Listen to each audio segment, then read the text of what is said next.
All right, to recap, we are in year 2. We've had new sales this year and we've collected some. We also had to write off Lynch, and we did that earlier, and the effect was actually to not affect the financials because basically these two accounts go hand in hand. So you're essentially debiting and crediting the same account. But now we're at the end of this year 2 and we have to give out financial statements, and management will say its receivables now have a balance of $11,000.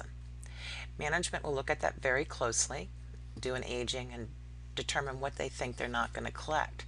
Well, I'm going to tell you that they come up with the amount of $1,100.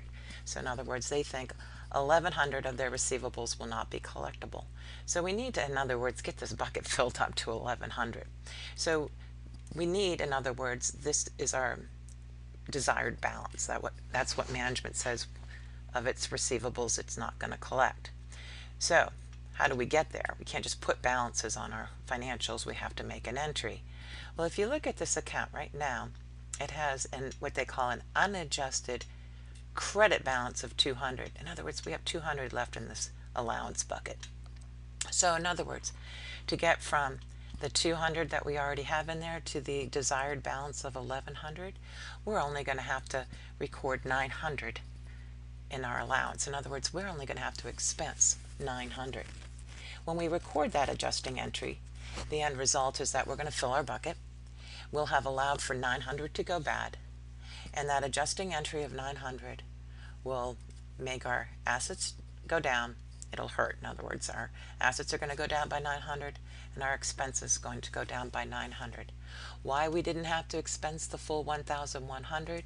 Well, what had happened last year is we had allowed for 1,000 to go bad and only 800 went bad. We only had to write off 800. So we had, in essence, over allowed last year. We had 200 left in the bucket. Now, I'll go through another video where we'll see what happens if we had, say, not allowed enough. What if this had been 700 and that we wrote off 800? In that case, we basically would have a hole in the bucket and we'd have to expense even more in the year 2 if we had under allowed in year 1. So again, the net effect of all of this is it gets us to the desired balance. Our net receivables will be the 11,000 minus the amount we don't think we will collect. We'll have expensed the amount to get us to this desired balance.